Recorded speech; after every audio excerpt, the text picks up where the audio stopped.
Culturally clueless. Okay, you guys, so 200 people have been arrested that were on the 50-ship flotilla. Some ships are still en route. Of course, they have been intercepted. They have been attacked in international waters, so on and so forth. So we're still watching. Yom Kippur in the UK, a synagogue has been attacked. We do not condone violence whatsoever. But can we not all get more hateful? We're going to get into this in the episode some more. The Reebok deal that everybody was talking about that was canceled with the Israeli football or soccer team. It was Hawks. It's still ongoing and still existing. And Andrew Tate seems to be one step closer to exoneration. With that said, welcome to Culturally Clueless and salam alaikum. People talking loud, everybody's got a take. Scrolling through the headlines, don't know what's real or fake. Late night conversations, what's the truth we chase? World keeps changing pace, but we're all in the race. Okay, you guys, so welcome to a new episode. I hope you guys are good this week, as good as can be. I hope everybody is feeling good as much as can be, of course. In these times, what a time to be alive. There's nothing else more that I agree with Drake than this album title that he had a few years ago or 100 years ago. I don't even know when. I don't really listen to Drake, but that album title definitely stood out. So let's get straight into it. There's definitely a few things that we have to get to now. And I want to start with, it's Yom Kippur today. When I'm recording, this episode will be released in a couple of days. So it's going to be like a couple of days after. There were some synagogues attacked, obviously, on Yom Kippur. It was kind of like to be expected in this climate that we're in today. And of course, it's going to be blamed on one set of people and one set of people only. And even if it's not that set of people, it's the same thing with the Charlie Kirk thing where everybody was saying, oh my God, don't let it be a Muslim, don't let it be a Muslim. It's the same thing here now. And this just creates way more hatred. And what saddens me the most, because way before this, I was always somebody who advocated for commonalities and intersectionality, because we have way more in common that actually keeps us apart. And that's what people don't get. And this is the sad part, like we're still on this whole thing with the Freedom of Peace Festival in the UK, led by Tommy Robinson, where foreigners were like speaking, Elon Musk was speaking, and we just clearly saw that it was a festival against Islam and nothing else, under the umbrella of like, we want all migrants out. Because this is just getting to the point of where hate is just like spread so widely and so openly. And it's a big shame that people are falling for this trap, because division is one of the biggest weapons these leadership of all of these entities have. Okay, division is so important, is key. The more you keep people divided, even like the same set of people, people from different communities, people from different countries, like, as I always said, right? And this is not a secret. Destabilizing a country works the best if you do it from within. Civil war, civil, everything that's basically going on. People, there is something like colorism in the same community, because people have different skin tones. And I think this is a great segue to something I need to speak about that I actually didn't want to touch, because to me, I'm really sick and tired of it. I'm really sick and tired of people in 2025 who still don't know what's up, and who still cannot read the room, and who still don't understand the simplest of things. And I'm talking about Velahijab. Thank God I never purchased anything from this woman, Marwa, and I never will. And I am extremely pale, as you guys can see, and I don't know. I just don't know. Like, taking a picture with a sign that says the N-word clearly is more than offensive. And we're in 2025.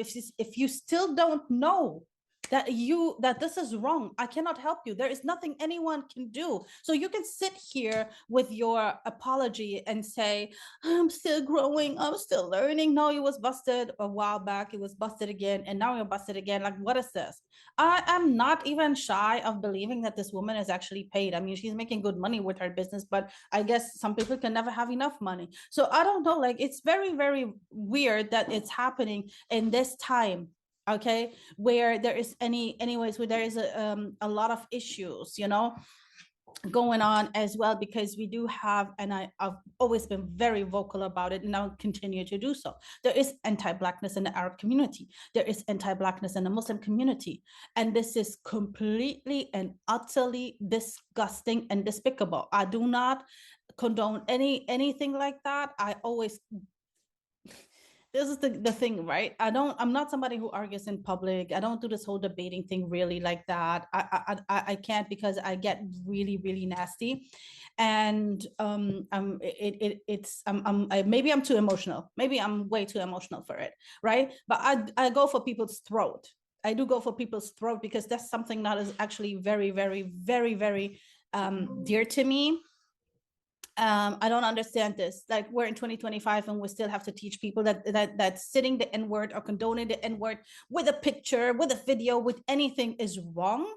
Clearly this woman doesn't want to learn, is not learning. So I don't buy her apology. And as much as she says people who are not affected shouldn't comment, yes, I'm sitting here and I'm commenting, and I came for you in your comment section, which I normally don't do. I must have definitely I guess my food must have been very spicy in the past few weeks, because I do not have time, I do not have the patience, and I can't tolerate all this BS no more, because now these people are making it difficult for us who are trying to actively fight division and actively do something about it, right? But because we have a good number of rotten apples in our community, now everybody is getting tarnished with the same brush, and I don't like that. I have a huge problem with that. I don't care what her business does. I don't care what this woman does. For what it's worth, I don't care what she stands on or doesn't stand on or sit on in this case, right? But to do something like this is highly unexcusable. There is nothing you could say. You can continue to apologize how you say you want to continue to apologize. What's it going to do if you're going to do the same thing in 2 years again? If in 2025 you still don't know that this is wrong, girl, you got issues. You're clearly a racist. Clearly. So I'm really sick of these people coming out, right, and going for people, trying to cause more division than there is necessary. It's okay. It's okay. These zombie people are already causing division. Why do you guys have to assist them? Why do you guys have to help them? What the hell is wrong with everyone? I'm seriously sick of it, to the T. And I'm sick of it having to fight people and make people understand that this is wrong, okay? We have definitely a big number of rotten apple in the Arab community, in the Muslim community, but there is more people in the same community who don't stand for this. But we still get tarnished with the same brush, and I'm sick of it. So what it's worth, cancel that woman, cancel her business.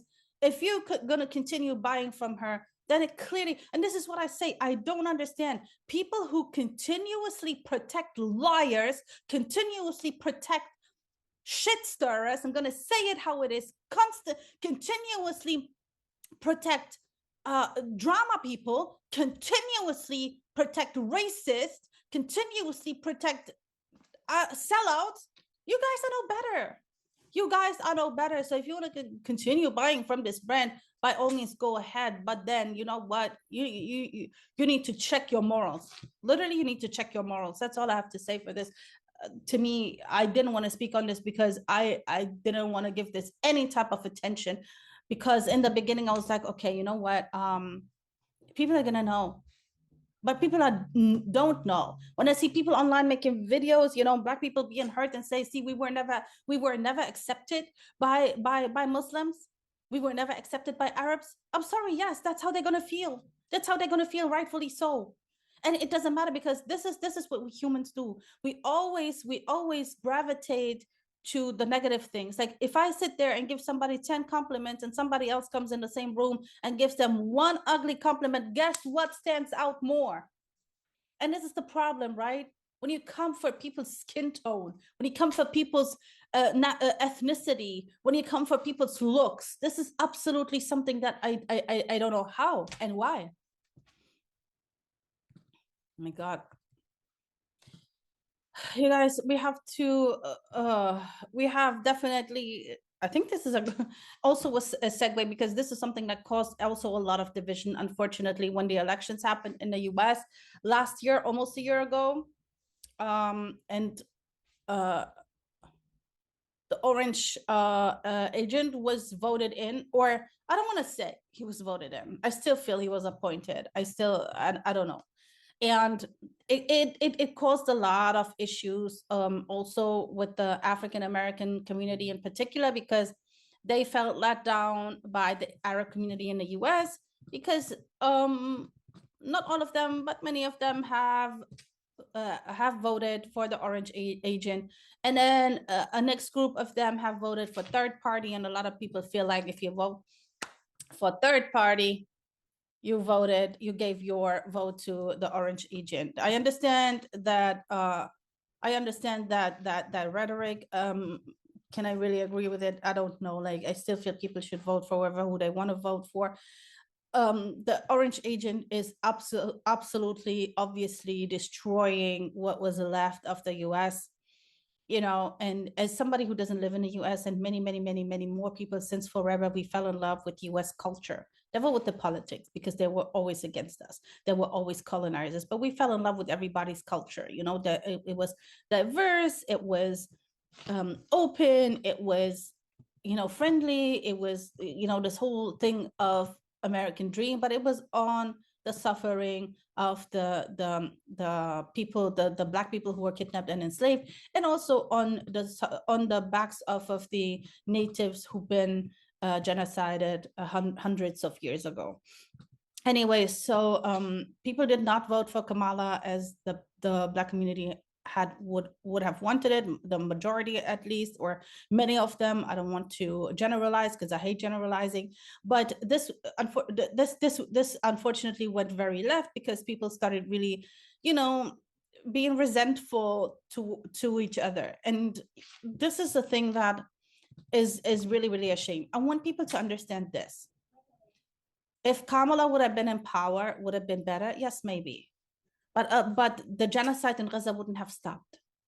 What's going on in Palestine wouldn't have stopped. So these people knew that, because this is something that people need to understand. There is a playbook that all politicians have to play by. And if they do certain things differently, yes, they will not all do the same thing the same way. Granted, but for the most part, they all have to adhere to the playbook. So no matter who gets in power, it is what it is right now, until there is at some point a reset, which they've been working on, this reset, right? In their favor, of course. But if we manage to get a reset where actually it's in the favor of everybody else, maybe then it will be different. And what broke Kamala's neck for me personally was one of the comments that she made on the video. Check this out. Well, if anything, would you have done something differently than President Biden during the past 4 years? There is not a thing that comes to mind in terms of, and I've been a part of most of the decisions that have had. Doubled down on this, right? She doubled down on this, guys, right? It's not that she said that only that she wouldn't have done nothing different, right? She would have done all the same.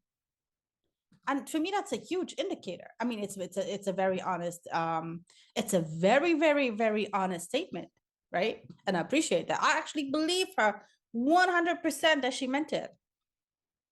And then she said this. Well, I talk about certain instances where that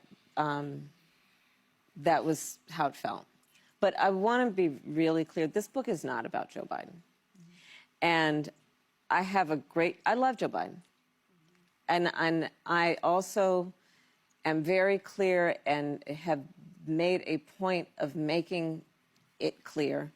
Joe Biden was a highly capable president. Insane, because she's talking about Joe Biden.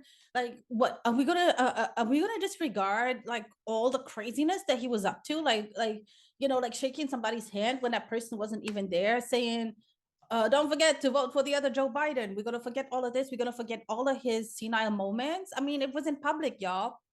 We cannot just forget about it. It's just not gonna happen. No matter what people try, it's just not going to happen. Like, we're not going to forget about it. And if you say it was part of any important decision, yes, people are going to, this is what's going to stick with people. People are going to remember this. And that's sad. Now she's on a book tour. A lot of people have opinions about it, whether she should be on a book tour or not. People say people shouldn't come for her because she's just a citizen. She's not a politician anymore. I don't think, listen, she's not a citizen. She's not just a citizen, I should say. She wants to run in 2028. Let's see if that's going to happen. But do you really believe that somebody who was actively doing things for so long, it's just because she lost the election, she's just going to bounce? She's not going to like be active anymore? Let's not act crazy. Okay? Let's not, this is a woman. She is highly educated. She is in the right circles. She has the right tools. She has the right opportunities around her. And now she's talking about how what's going on in Gaza breaks her heart. And you know what? I actually believe her. I actually believe that it breaks her heart. But it doesn't break her heart enough to actively go against a regime, a system that was built the way it was built and needs to be sustained the way it's to be sustained. This is why I say it's not her fault, but it's the fault of the system that she's a part in. If she goes against it, what do you guys think they're going? People always say, "Oh, do something about it. Okay, but what do you think they're gonna do? Do you think she really gonna have like a longevity in this if she was gonna go against what they say? And we need people to go against it, but the people who need to go against it is us as the civilians. We need to show that we're not down with this, that we're fed up. And this is what's happening slowly or surely. And that takes us to the next topic, the UN meeting. It was absolutely insane. So this meeting happened, and a bunch of countries like France, Australia, the UK, so people who are actually actively supporting this disgusting system of genociding and the Palestinians are actually the ones that recognized that state. And I want to see if you guys actually understand if there is any deeper meaning behind it. So my question here is, wouldn't recognizing a Palestinian state lead to the two-state solution? You guys tell me, what do you feel? So, and this woman here, she summed up the highlights of the Colombian president who actually always says, that he's 10 toes down with the Palestinians. So his speech was crazy. So check this out. I thought the president of Colombia's speech at the UN was worth translating and giving you the highlights. Gustavo Petro. Today, the United Nations sees itself in crisis and the need for its transformation. Here we meet nation states that no longer have power, no matter how much they vote. They are ignored. The UN becomes complicit in genocide. This hall is a silent witness and accomplice. Not only did the guy hold this amazing speech where he actually, stood on business and said what's up, what's going on, and all of that. There's actually more to it because he was very active in the streets. He was addressing the soldiers and telling them to stand up to the system and, do something. And Netanyahu, of course, he was also there. He held a speech. And yeah, it started, and it was very interesting. A lot of the delegates, a lot of the people in the UN started leaving, as you can see. When Israel's Benjamin Netanyahu walked on stage at the UN General Assembly, he may not have been expecting this. Please, order in the hall. Delegates from more than 50 countries walked out in protest before the prime minister had even started his address. So yeah, a lot of people left and some clapped. So you had some fans, right? You know, those hardcore zombie fans. I don't know if they were paid actors or what. I don't know. Like, remember when he was in Congress a year ago? Was it a year? My gosh, guys, was it in July or was it a year ago? I feel like it was a year ago. No, it was a year ago. I'm tripping. You see, I have no, like, I don't know, like, I feel like I don't even know time anymore. I think it was last year. And then he had all of these showman people who were paid to clap and yell and scream and go crazy and fan out. A little bit it seemed like that, where it reminded me like that. I'm not saying it was like that. Maybe he has some genuine fans, and he does apparently have a lot of people who genuinely support what he does. Otherwise we wouldn't be where we are. So, and that takes us straight to this ceasefire plan that they have, which is absolutely insane. So Trump and Netanyahu apparently talked about it. Smotrich and Gavir said they want a different leadership, and now we're here where they want to give one of the guys who caused a lot of mayhem and a lot of suffering and a lot of problems in the Middle East, Mr. Tony Blair himself. He wants to give us the honor to run Gaza for the time being. Okay, so meaning Gita, Gaza International Transitional Authority, right? This is what they want to do. So they want to. So their plan is, obviously, like they always said, they need to eliminate Hamas, but they are not going to give any there's not going to be any votes or any election, like something that they've been holding against Hamas, like, why are they were not elected, they forced themselves on the people, why don't they allow elections? But now even this, where they said we want to cleanse Gaza of terrorism, and we want the Palestinians to have a fair chance, and it was never about the Palestinians, as we all know. We don't need to talk about it. I'm very clear on that. But it's just funny how they always say stuff, spit it out, and then have to swallow their own disgusting words. Now, Tony Blair is supposed to be the leader of Gaza, with some people from the UN. Okay. And some Palestinian technocrats. Let's check this video and then we're going to talk about it. So Trump and Netanyahu just announced this 21-point plan that they say will end the fighting in Gaza. Let me give you a rough outline of it. Essentially, what they say is that if Hamas agrees to it, that immediately all of the hostages held by them would be released in exchange for more than 1,000 people that Israel has picked up without charge. So as I said, you guys, Tony Blair, he was responsible for he's a war criminal, first of all, and he was responsible for the Iraq invasion in 2003. All right, that they did. Like, he came with all of this BS, together with the US and the whole West, and of course Netanyahu himself. Thousands of people were eliminated. Okay, were eliminated. There was never a legal prosecution. He admitted eventually that there were some mistakes, and if he was to do it again, he would do things differently. I'm sorry, bro. You lost me there. You lost me when you thought it was a good idea to invade somebody else's country because of their resources, and just taking out people by spewing lies of weapons of mass destruction that weren't existing.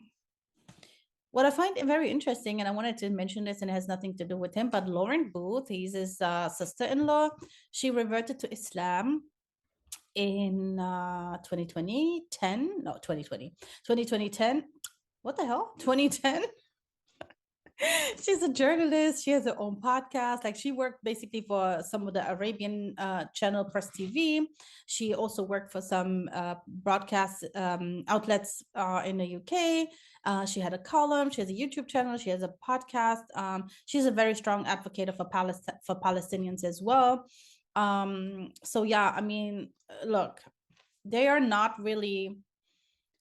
Tony Blair never really commented on that. I guess he's too embarrassed. I don't know. I mean, at the end of the day, I cannot even say not all his family is disgusting, but she is like not direct family, you know. I guess. Well, I don't know. Whoever married her and his family, I guess, might not be as disgusting as well. But I don't know, bro. I don't know. I'm just speculating here, but what I did say is true. She reverts to Islam and she's a journalist and she's still active. So the Tony Blair Institute came up with this amazing idea. You know, they're involved in like public service reforms. They're also working on how you know, how AI should be implemented in the UK, in the system, like all type of different AI policies. Okay, so in this guy, they came up with this grade on how to reconstruct Gaza. So it's reconstructing Gaza with him as the leader, and this is backed by a multinational Arab coalition, bro. Like, seriously, and by the White House, of course. I mean, I don't know if I needed to say that. Maybe for the people in the back, yes, the White House is backing it. But there is a multinational Arab coalition that is backing that. For those people who still have hopes that the Arab nations might stand up and do something. As I said, the UN is involved, you know, they're endorsing it. There's some people. And this is like this whole Gita or Jita thing. Technocrats, a lot of people are wondering what are Palestinian technocrats, because after Tony Blair, the UN, the White House, the Arab coalition, like basically everybody first, and then at some point the Palestinian, like at some point they come and they're going to be Palestinian technocrats. So they're going to be experts and professionals in, for example, like economics, engineering, public administration. You know, they have to do like all the work that they really don't want to do, because these other people, they just want to sit down, they just want to dictate and regulate and tell people what to do and what to take and all of that. That's really what they want to do, and that's it. So yeah, who's really benefiting from this plan? It's everybody else but the Palestinians, and we were supposed to be cool with that. Finally, they have a plan, because the deal is like give back all of the Israeli war prisoners that are kept in Gaza. In return, they get back like 1,000 Palestinian hostages that are kept in Israeli prisons, 250 lifetime service of the Palestinians who are kept in Israeli prisons. They are supposed to be freed as well. And this is the deal. Again, who's benefiting? I thought so. I want to stick with these weird people, because this is not over. There is way more to talk about. There's way more to talk about, not just, you know, like, I don't even know what to say. So now, obviously, there was this meeting with all of the influencers and Netanyahu, a lot of American influencers who met him, because he says that they need to work with all weapons, and they need to, you know, battle it out. And one of the most important weapons these days is social media. Okay. And now that the social media war is particularly important, how he stated,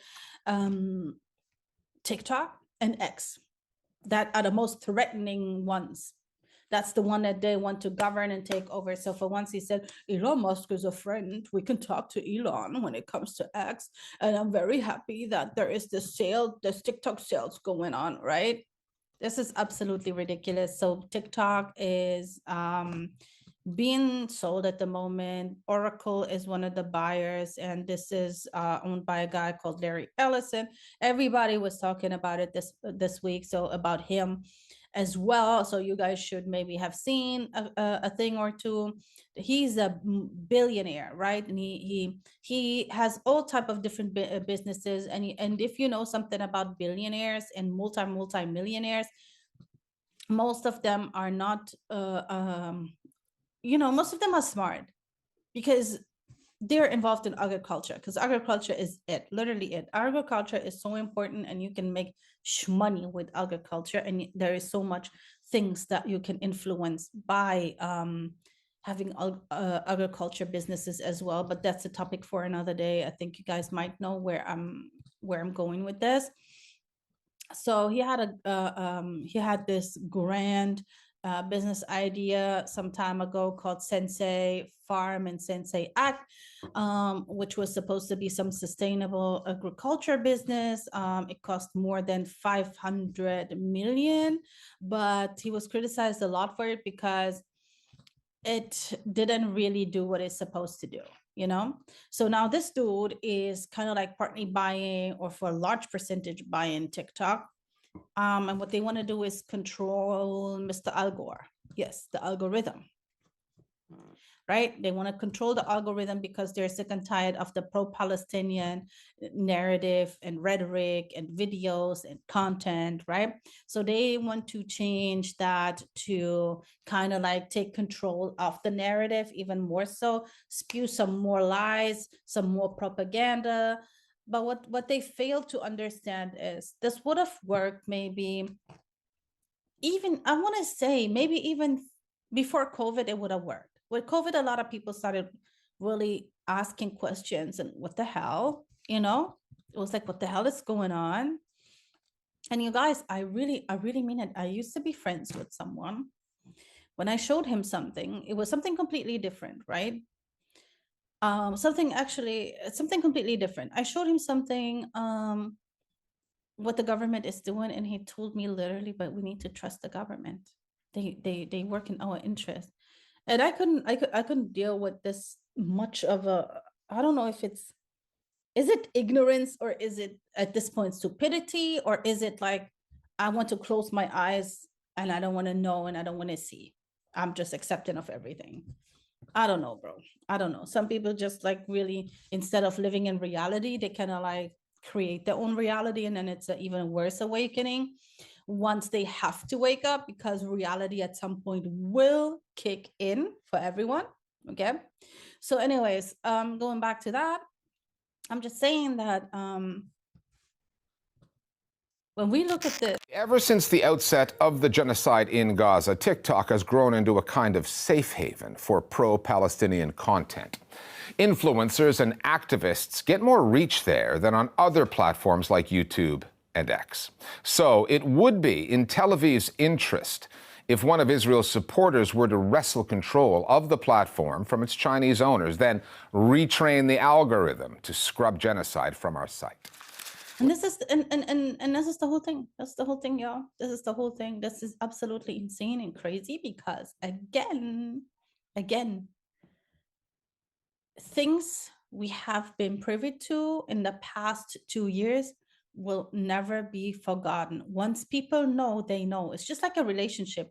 Like, how many times in a relationship, in a marriage, in a friendship, you close your eyes to certain things, that the red flags that you see, or certain things, certain actions that people do, and you'd be like, yeah, but they didn't mean it. Oh, it wasn't really like that. Oh, they apologized. Oh, they had a bad day, or they're going through something. Like, you make 100,000 excuses for people why they do what they do, and you forgive them. But one time when you have that aha moment, that waking up moment, that I can't take it anymore moment, that's when you're good, like you're done.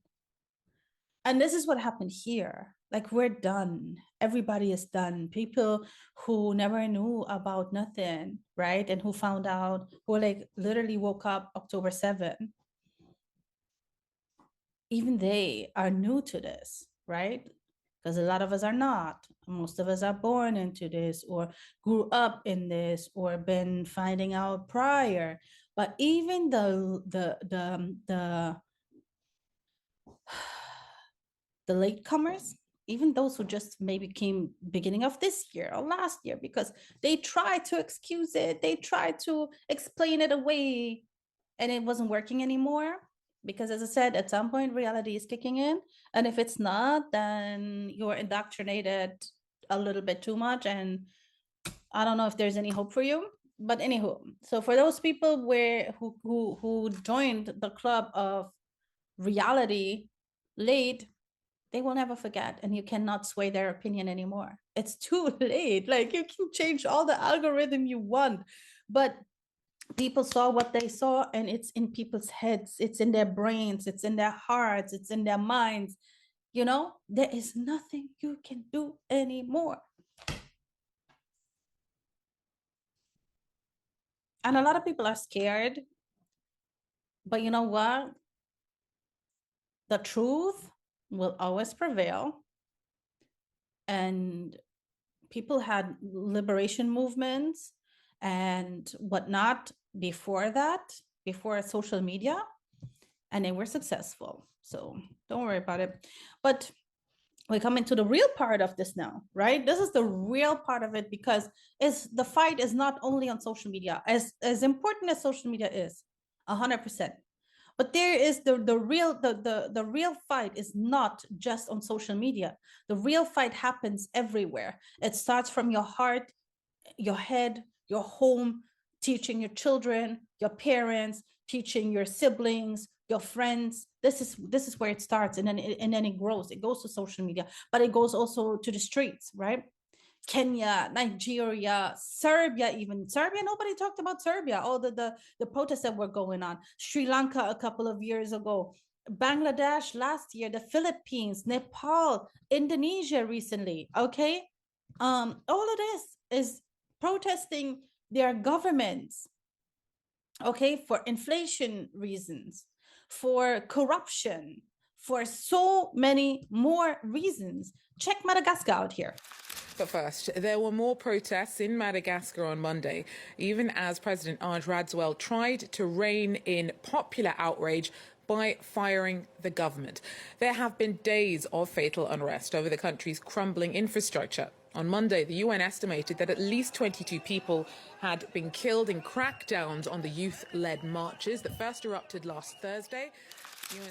You see Madagascar, guys? So Madagascar is, for those who don't know, and I hope that's not too many who don't know, is in Africa. And they want the government fired. They want the people in the government fired. They want them gone.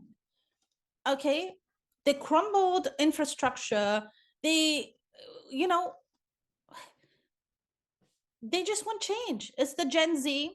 They are the instigators of all of this, and then older people and everybody else joins in. But Gen Z is the one that actually puts their foot down everywhere. This whole thing is led by Gen Z. Okay, 23 people dead, maybe more so far. There's a curfew on the capital, Antananarivo. Okay, so again, it's very, very similar complaints. Check out Morocco. First, they sent soldiers with guns. Then they sent bankers with debt. Now they send NGOs and celebrities with cameras. It's the third wave of colonialism, and it's called humanitarianism. They create a crisis through economic exploitation. Then they raise millions of dollars in the West to save us, with most of that money paying for the salaries and overhead of their own organizations. They turn our struggles into a fundraising campaign. You see, Morocco, they're fighting for the same thing. They want nothing but rights. Like, they want their basic rights. They want education. Okay. They want health, the health system to be better. People are literally dying on the doorsteps of hospital. They're saying people, like in Morocco, it's really hard. Like, it's really, really hard. It's not easy. There's so many like underdeveloped areas. As much as Morocco is a development country and doesn't belong to the third world country category anymore, apparently. And we have an amazing king who does amazing things, but there is still so much neglect. People have the right. Education should be free. Like, I don't agree with this whole, anyway, private schooling and whatnot, but that's a whole different topic. I just think that education should be a human basic right. And it's the same for health care. right? It's the same for that. They fighting corruption. They protesting peacefully. The only thing that's not peaceful in these protests, and we saw that in Kenya, in Nigeria, we saw that everywhere, is the force from the government or from the law enforcement, right? Like you can literally see how they beat people up, tear gassing people, driving with their cars into people, killing people. This is disgusting. Now check out Peru. Gen Z protesters have clashed with police in Peru, with young people taking to the streets to push back against corruption, crime and pension reform. Activists have called for the resignation of the almost comically unpopular President Dina Boluarte, who doubled her salary earlier this year despite only 3% of the public approving of the job she's doing. Yes, you guys, Peru is at it again, as well, not again, is at it as well. And it's again Gen Z. And you know what I find so interesting about all of this? Like, you know, all of these people are literally been protesting for the same thing. They're not happy with their governments. You know, as I said, inflation, corruption, and normal basic human rights. But they're they are actually, they are like, you know, gearing up to have these peaceful protests, you know, and which they are allowed to, which they should be allowed to anyway. They organize all of this on Discord, one of the apps that I hate the most, because I feel like Discord, if you like ever come across this, bro, up your game. Your app is weird to navigate.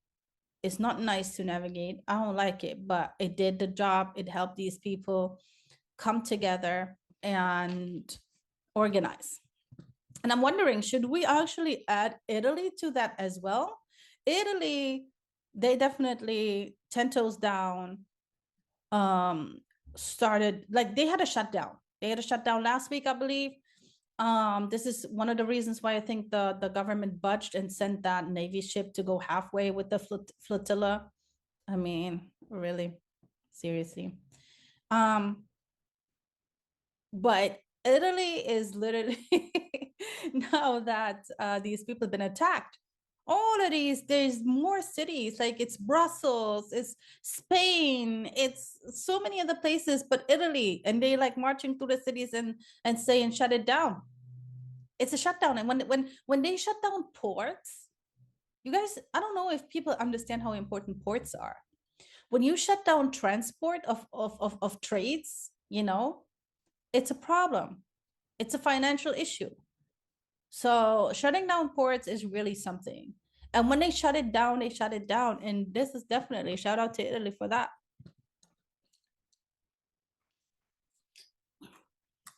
So you guys, we're in an era, as I said, where this whole politics that has been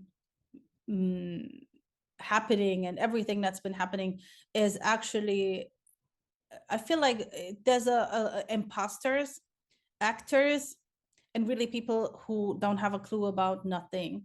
Like we have a lot of incapable politicians at the forefront who don't know how to be a politician, because there's a lot of ego involved. There's obviously, as I said, this playbook involved that they have to adhere to, but a lot of it is also how it's done, and the lies and the contradictions, the hypocrisy.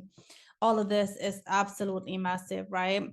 And we talked, I think it was a couple of weeks ago, about Annalena Baerbock, how she was caught in all of her lies. She is the UN president right now. And listen to this. Do you distance yourself from the statement you gave when you were Foreign Minister of Germany, when you condone Israel attacking civilian properties, civilian hospitals, civilian schools? Do you distance yourself from that statement? Thank you. Well, first of all, I would like to ask you, also know here that you cite correctly. There's no quotation at all from myself. Not in my former part, not today. Wenn Hamas-Terroristen sich hinter Menschen, hinter Schulen verschanzen, dann bekommen wir in ganz schwierige... I want to say this was beautifully put together, this clip of you know, the very, very contradicting statements said by this woman.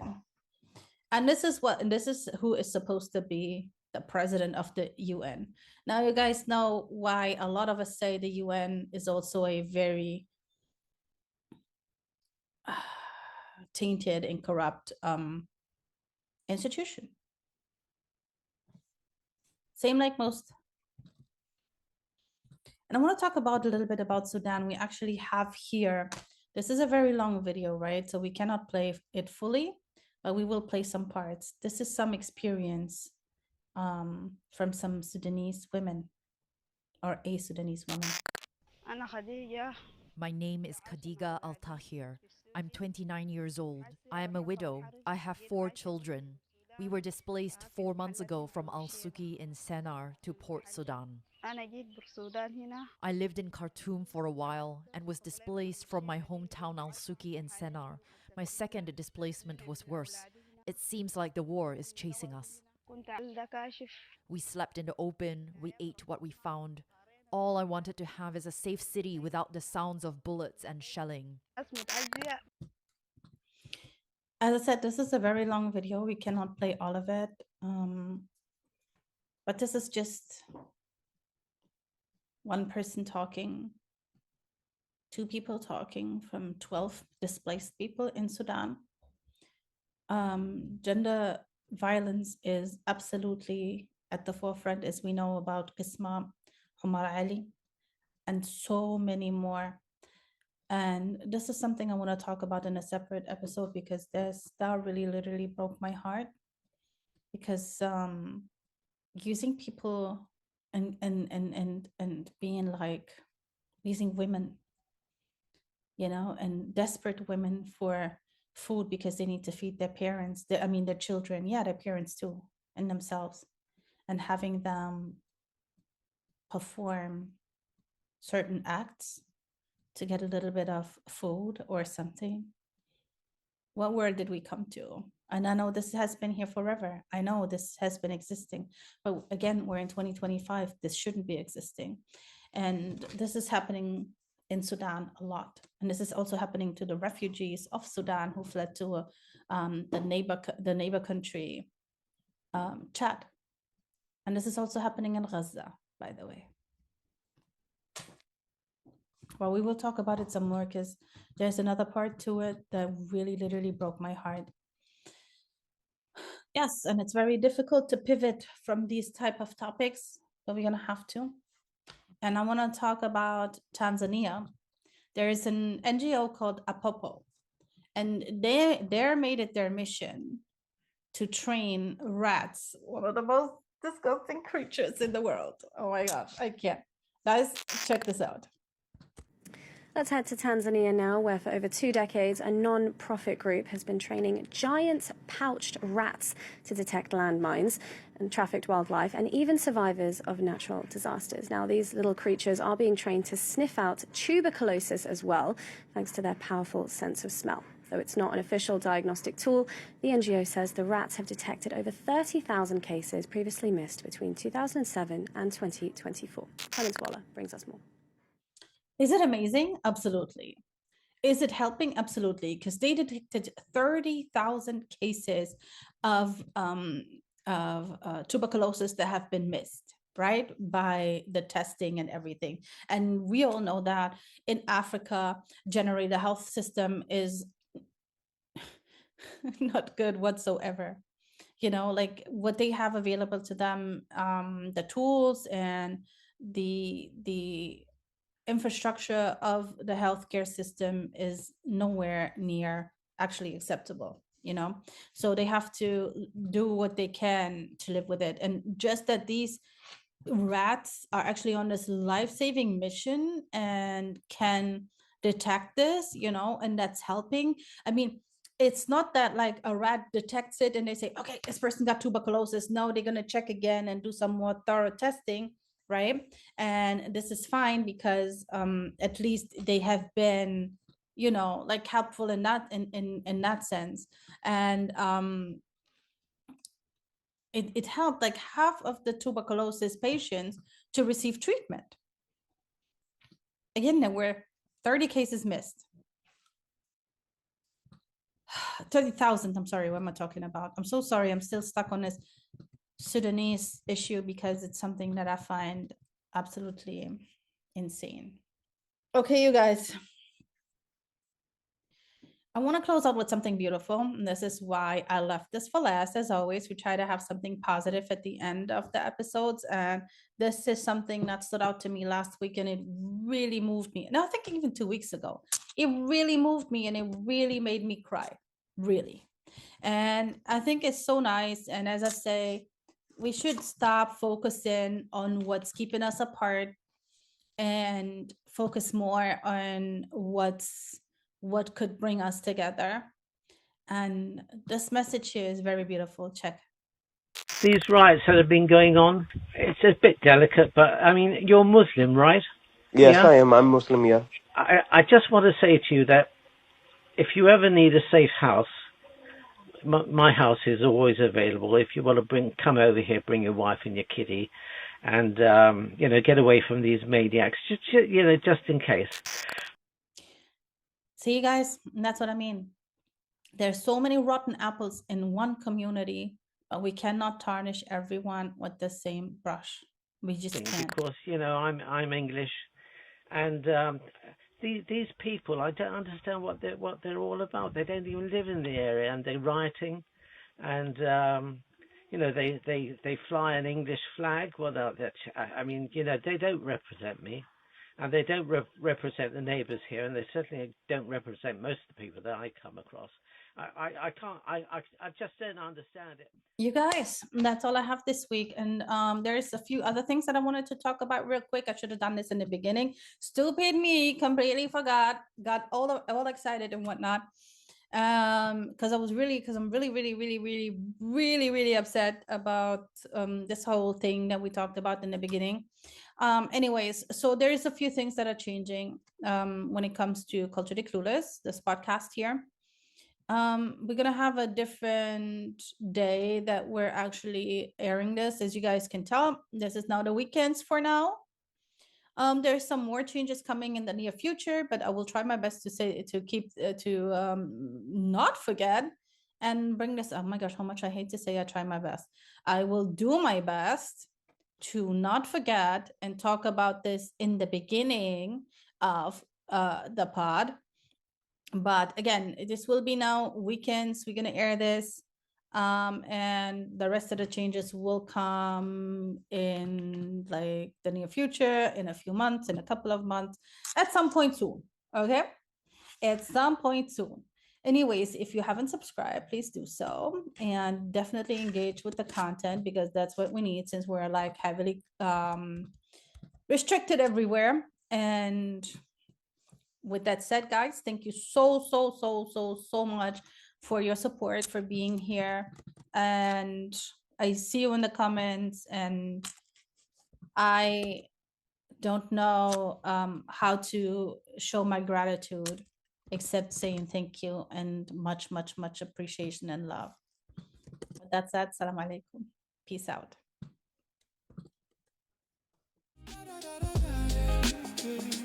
Culturally clueless, but together we'll pull